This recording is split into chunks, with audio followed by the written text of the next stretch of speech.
സകല ജാതികളെയും ശിക്ഷപ്പെടുത്തുവിൻ എന്ന യേശുമിശിഹായുടെ ആഹ്വാനമനുസരിച്ച് അപ്പസ്തോലന്മാർ ലോകത്തിന്റെ വിവിധ ഭാഗങ്ങളിലേക്ക് പുറപ്പെട്ടു. അവരിലൊരാളായ വിശുദ്ധ തോമാസ് ലീഹ ഇന്ത്യയിലേക്കായിരുന്നു യാത്ര തിരിച്ചത്. AD 52 കൊടുങ്ങല്ലൂരിന് സമീപം മാല്യങ്കരയിൽ തോമാസ് ലീഹ കപ്പലിറങ്ങി. ഭാരതത്തിലേക്കെത്തിയ തോമാസ് ലീഹ അവിടുത്തെ സുവിശേഷം ജനങ്ങളെ അറിയിച്ചു. തൽഫലമായി യേശുവിൽ വിശ്വസിച്ചവർക്കായി ഇവിടെ ക്രൈസ്തവ സമൂഹങ്ങൾ രൂപപ്പെട്ടു. കൊടുങ്ങല്ലൂർ, പാലയൂർ, കോട്ടക്കാവ്, കോക്കമംഗലം, കൊല്ലം, നിരണം, നിലയ്ക്കൽ, തിരുവിതാംകോട് തുടങ്ങിയ സ്ഥലങ്ങളിൽ കേന്ദ്രീകൃതമായ ഈ ക്രൈസ്തവ സമൂഹങ്ങളാൽ ആരാധനാലയങ്ങളും ഉണ്ടായി. ഈ ആരാധനാലയങ്ങൾ ഇന്ന് 7 പള്ളികൾ എന്നറിയപ്പെടുന്നു.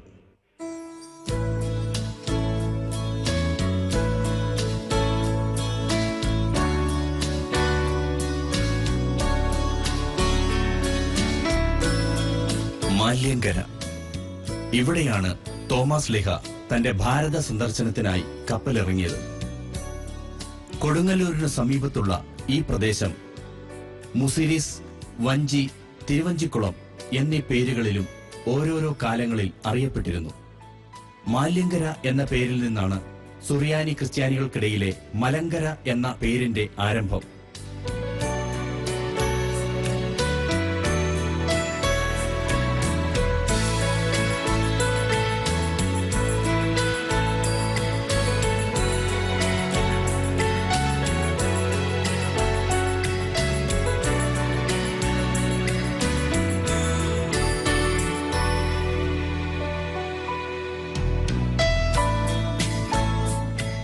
ഇന്ന് മാല്യങ്കരയിൽ തോമാസ് ലീഹ വന്നിറങ്ങിയതിന്റെ സ്മാരകമായി ഒരു ചാപ്പൽ നിർമ്മിച്ചിരിക്കുന്നു. കോട്ടപ്പുറം രൂപതയുടെ കീഴിലാണ് ഈ മാർ തോമാസ് സ്മാരകം.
കൊടുങ്ങല്ലൂർ.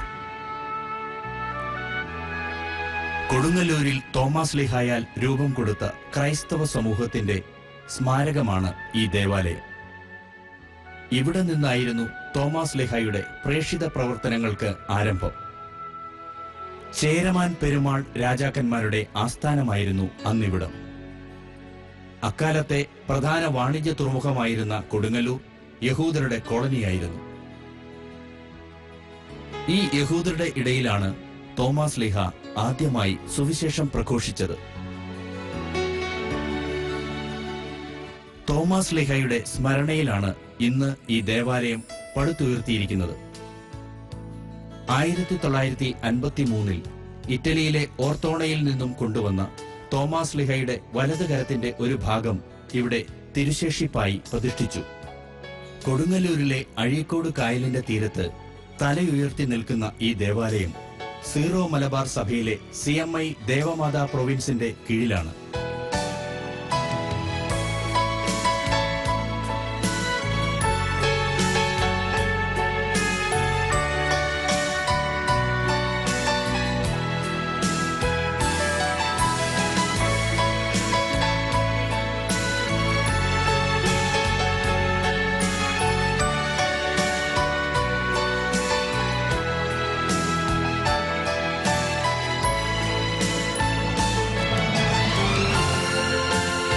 പാലയൂർ.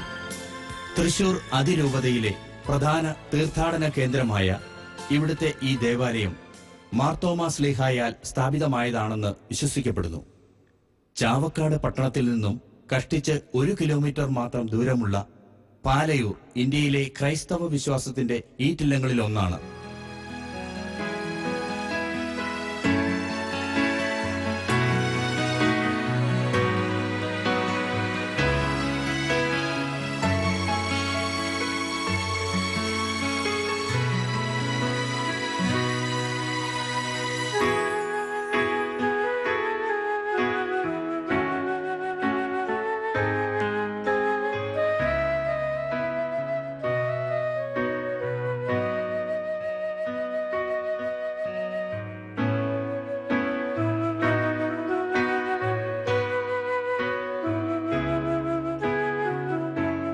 അക്കാലത്ത് പാലയൂരും യഹൂദരുടെ കോളനിയായിരുന്നു.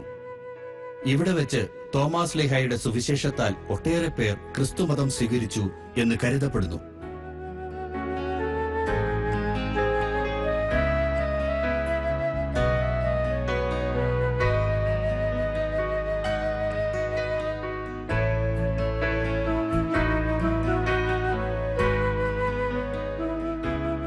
ഇത് പള്ളിക്ക് മുന്നിലെ കൽക്കുരിശ്. ഇവിടെ തോമാസ് ശ്ലീഹ കുരിശു നാട്ടി എന്ന് വിശ്വസിക്കുന്നു.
തളിയക്കുളം. തോമാസ് ശ്ലീഹ പൂർവികരെ മാമോദീസ മുക്കി ക്രിസ്ത്യാനികളാക്കിയത് ഇവിടെയാണെന്ന് വിശ്വസിക്കുന്നു.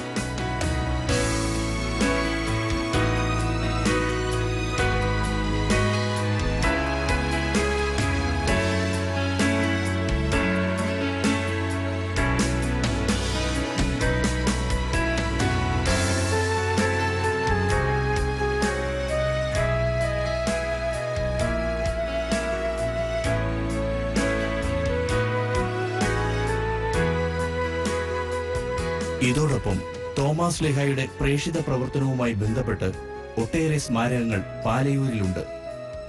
ശ്ലീഹായുടെ ജീവിത രംഗങ്ങൾ പകർത്തിയ കരിങ്കൽ ശില്പങ്ങൾ, ശ്ലീഹ വന്നിറങ്ങിയ കടവ്, പുരാവസ്തുക്കളുടെ മ്യൂസിയം എന്നിവിടങ്ങളിലെല്ലാം വിശുദ്ധന്റെ സ്മരണ നിലനിൽക്കുന്നു.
കോട്ടക്കാവ് പള്ളി. വടക്കൻ പറവൂർ പട്ടണത്തിൽ സ്ഥിതി ചെയ്യുന്ന ഈ ദേവാലയം വിശുദ്ധ തോമാസ് ശ്ലീഹായാൽ രൂപാന്തരമായ ക്രൈസ്തവ സമൂഹങ്ങളാൽ സ്ഥാപിതമായി. അന്ന് പറവൂർ രാജാക്കന്മാരുടെ അധീനതയിലായിരുന്നു ഈ ദേശം. കൊടുങ്ങല്ലൂർ, പാലയൂർ എന്നിവിടങ്ങളിലേതുപോലെ യഹൂദരുടെ കോളനിയായിരുന്നു പറവൂർ.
ഇവിടെ എത്തിയ തോമാസ് ലീഹ അത്ഭുതങ്ങൾ പ്രവർത്തിച്ചു എന്ന് വിശ്വസിക്കുന്നു. തൽഫലമായി ഒട്ടേറെ പേർ ഇവിടെ വെച്ച് ക്രിസ്തുമതം സ്വീകരിച്ചു. തോമാസ് ലീഹായുടെ അത്ഭുത സ്മരണകൾ ഉണർത്തിക്കൊണ്ട് ഒട്ടേറെ ചിത്രങ്ങളും സ്മാരകങ്ങളും പള്ളിയിലുണ്ട്. ഈ അപ്പസ്തോലന്റെ തിരുശേഷിപ്പ് സ്ഥാപിച്ചിട്ടുള്ള എറണാകുളം അങ്കമാലി അതിരൂപതയിലെ ഈ പുരാതന ദേവാലയം ആധുനിക രീതിയിൽ ഇന്ന് പുതുക്കിപ്പണിതിരിക്കുന്നു. ഒപ്പം പള്ളിയോട് ചേർന്ന് പഴയ പള്ളിയും നിലനിർത്തിയിരിക്കുന്നു.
കോക്കമംഗലം പള്ളി വേമ്പനാട് കായലിന്റെ തീരത്ത് പ്രകൃതി രമണീയതയിൽ സ്ഥിതി ചെയ്യുന്ന പുരാതന ദേവാലയമാണ് കോക്കമംഗലം പള്ളി.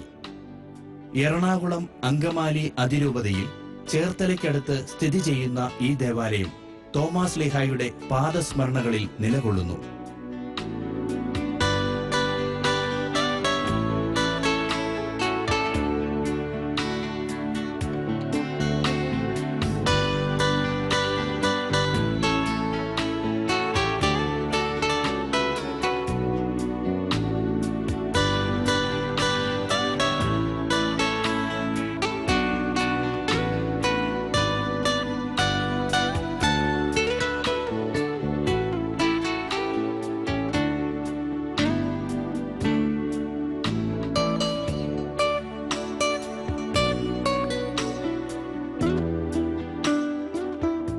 പുരാതന ക്രൈസ്തവ കലയായ റംബാൻ പാട്ടിൽ തോമാസ് ലീഹ ഏതാണ്ട് 1 വർഷത്തോളം ഇവിടെ താമസിച്ചിട്ടുള്ളതായി പരാമർശിക്കുന്നു. 1600ഓളം പേരെ ഇവിടെ ക്രൈസ്തവ വിശ്വാസത്തിലേക്ക് കൊണ്ടുവന്നിട്ടുള്ളതായും റംബാൻ പാട്ടിലുണ്ട്. കാലാന്തരത്തിൽ ഇവിടെ നിന്നും ക്രിസ്ത്യാനികൾ പല ദേശങ്ങളിലേക്കും മാറിപ്പാർത്തതായും കരുതുന്നു.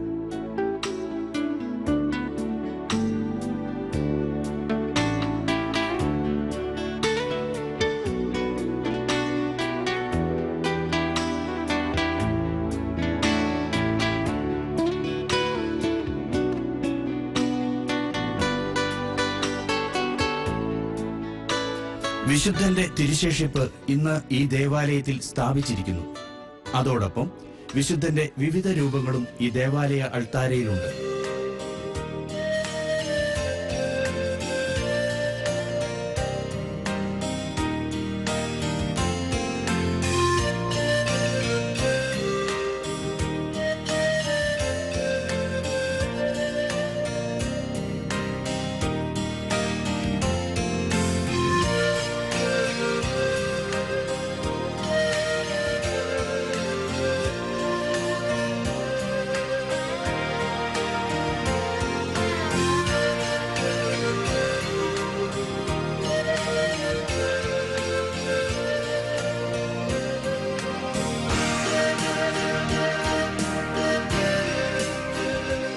പള്ളി.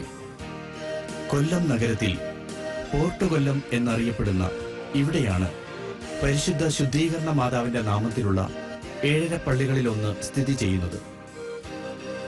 തീരത്തടിഞ്ഞ തടികൊണ്ട് ശ്ലീഹ കുരിശ് നാട്ടിയാണ് ഈ ദേവാലയത്തിന് തുടക്കം കുറിച്ചതെന്നാണ് ഇവിടുത്തെ വിശ്വാസം.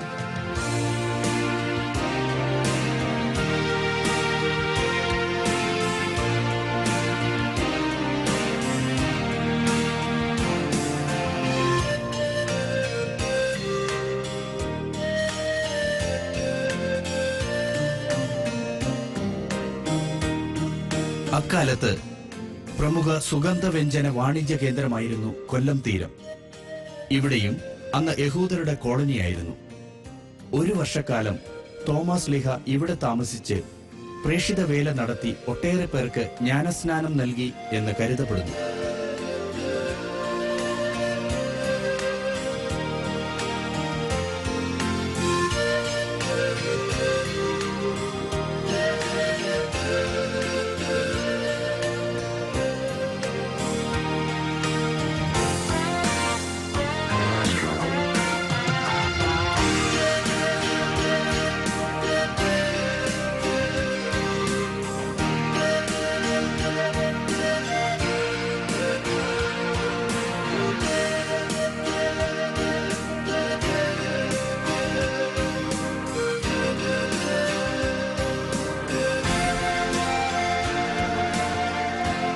കൊല്ലം രൂപതയിലെ ഈ ദേവാലയം തോമാസ് ലീഹായുടെ ദീപ്ത സ്മരണകളിലാണ് കുടികൊള്ളുന്നത്.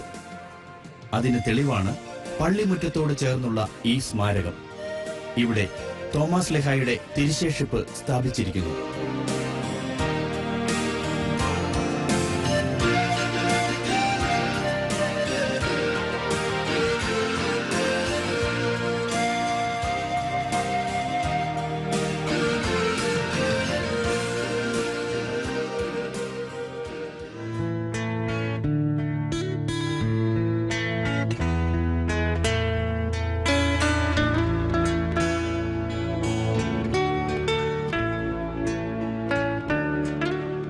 നിരണം പള്ളി. AD 54 നിരണം പള്ളി സ്ഥാപിതമായതെന്ന് വിശ്വസിക്കുന്നു. തൃപ്പാലേശ്വരം എന്നും ഇവിടെ അറിയപ്പെട്ടിരുന്നു.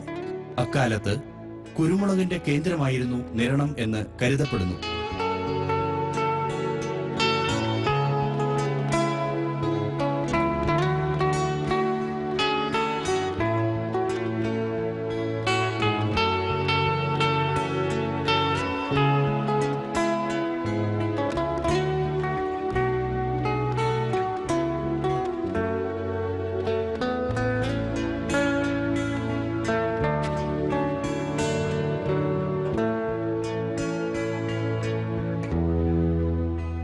മലങ്കര ഓർത്തഡോക്സ് സുറിയാനി സഭയുടെ കീഴിലുള്ള ഈ ദേവാലയം പരിശുദ്ധ കന്യകാമറിയത്തിന്റെ നാമത്തിലാണ് സ്ഥാപിതമായിരിക്കുന്നത്. ഇപ്പോഴുള്ള ഈ ദേവാലയം 4ാമതായി പുതുക്കി പണിതെന്നാണ് വിശ്വാസം.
ഇവിടെയും വിശുദ്ധ തോമാസ് ശ്ലീഹായുടെ തിരുശേഷിപ്പ് സ്ഥാപിച്ചിരിക്കുന്നു. അതോടൊപ്പം തന്നെ പുരാതന വസ്തുക്കളുടെ ശേഖരവുമായി ഒരു മ്യൂസിയവും ഈ ദേവാലയത്തിലുണ്ട്.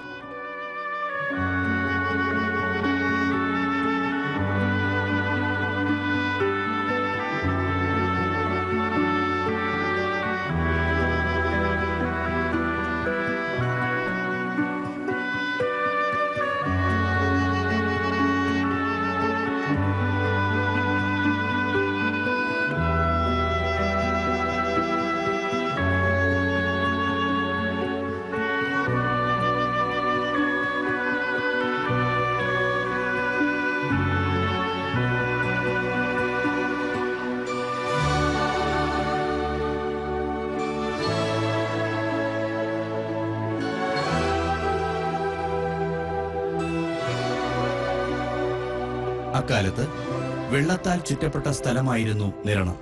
ഒട്ടേറെ ജലപാതകൾ ഇവിടെ ഉണ്ടായിരുന്നു എന്നാണ് പഴമൊഴി. പള്ളിയിൽ നിന്നും 2 കിലോമീറ്റർ അകലെയുള്ള പമ്പാ നദിയുടെ കൈവഴിയായ കോട്ടച്ചാലിലെ ഈ കടവിലാണ് തോമാസ് ശ്ലീഹ വന്നിറങ്ങിയതെന്ന് വിശ്വസിക്കുന്നു. തോമ വന്ന കടവായതിനാൽ തോമത്ത് കടവ് എന്ന് ഇവിടം അറിയപ്പെടുന്നു.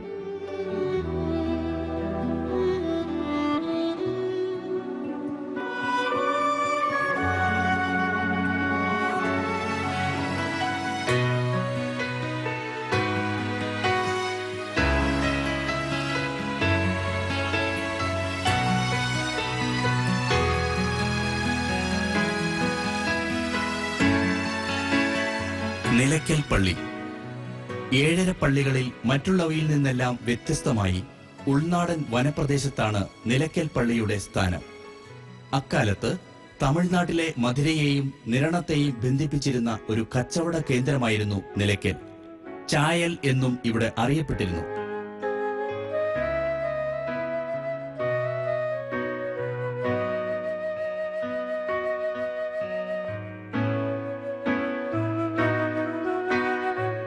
ഇവിടെ ഒട്ടേറെ പേർക്ക് ശ്ലീഹ ജ്ഞാനസ്നാനം നൽകി ക്രൈസ്തവ സമൂഹത്തിന് രൂപം നൽകിയെങ്കിലും 14-ാം നൂറ്റാണ്ടിൽ ഫക്രുദ്ദീൻ പോളിഗരുടെ നേതൃത്വത്തിലുള്ള പാണ്ടിപ്പട ഈ സ്ഥലം ആക്രമിച്ച് നശിപ്പിച്ചു. ഇവിടെ ഉണ്ടായിരുന്ന ക്രൈസ്തവർ മറ്റ് സ്ഥലങ്ങളിലേക്ക് രക്ഷപ്പെടുകയാണ് ഉണ്ടായത്.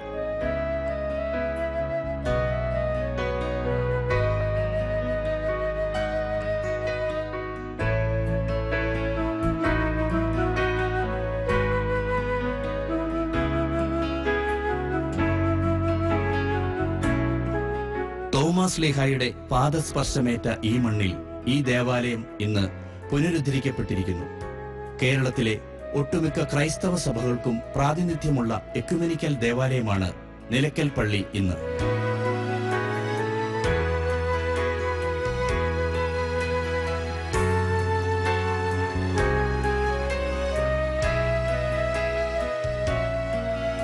തിരുവിതാംകോട് അരപ്പള്ളി തമിഴ്നാട്ടിലെ കന്യാകുമാരി ജില്ലയിൽ തക്കലയിൽ നിന്നും 2 കിലോമീറ്റർ അകലെയാണ് തിരുവിതാംകോട് അരപ്പള്ളി.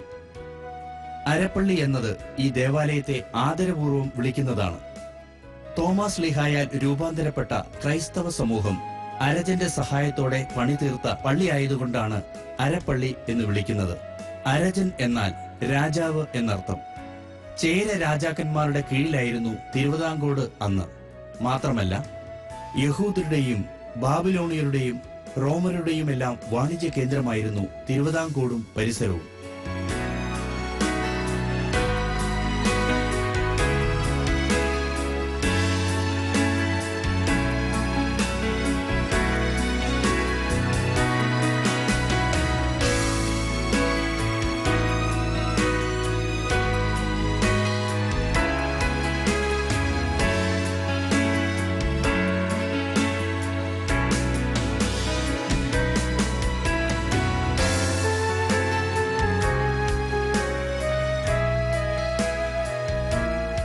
AD 64 ഈ പള്ളി സ്ഥാപിതമായതെന്ന് കരുതുന്നു. ഹൈന്ദവ ക്ഷേത്രത്തിന്റെ ആകൃതിയിലുള്ള ഈ കൊച്ചുപള്ളി കന്യാമറിയത്തിന്റെ നാമത്തിലാണ് സ്ഥാപിച്ചിരിക്കുന്നത്. മലങ്കര ഓർത്തഡോക്സ് സഭയുടെ കീഴിലാണ് ഈ ദേവാലയം ഇന്ന്.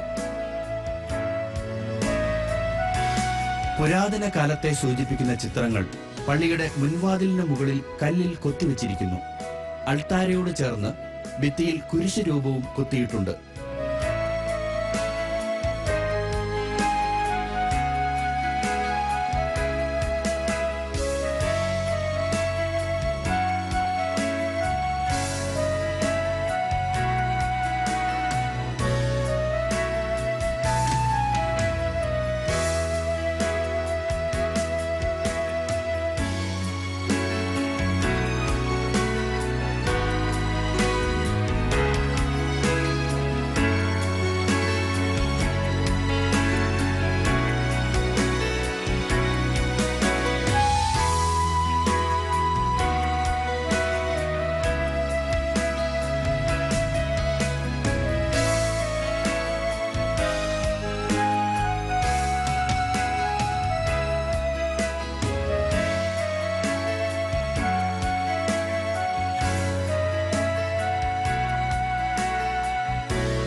പള്ളിയിലെ കരിങ്കൽ ഭിത്തികളും കൽത്തൂണുകളും കൽപ്പടവുകളും കിളിവാതിലുകളും പഴമയുടെ തനിമ വിളിച്ചോതുന്നു.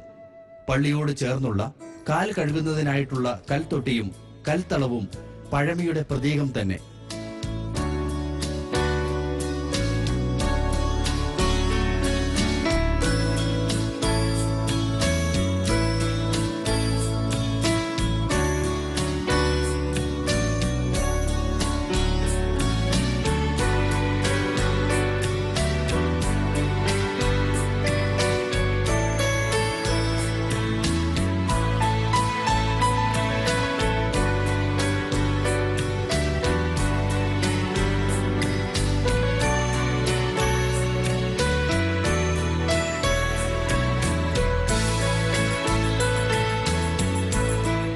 ഭാരതത്തിന്റെ കാവൽ പിതാവാണ് തോമാസ് ശ്ലീഹ. ശ്ലീഹായാൽ സ്ഥാപിതമായ ക്രൈസ്തവ സമൂഹങ്ങളും പള്ളികളും ചൈതന്യം നിറഞ്ഞ സുവിശേഷ വേലയുടെ ഫലമാണ്. ഈ ക്രൈസ്തവ സമൂഹങ്ങളുടെ ഇന്നത്തെ പിന്തുടർച്ചക്കാർ മാർ തോമാസ് ശ്ലീഹായുടെ പ്രേക്ഷിത പ്രവർത്തനങ്ങളുടെ നിലനിൽക്കുന്ന സാക്ഷ്യമാണ്.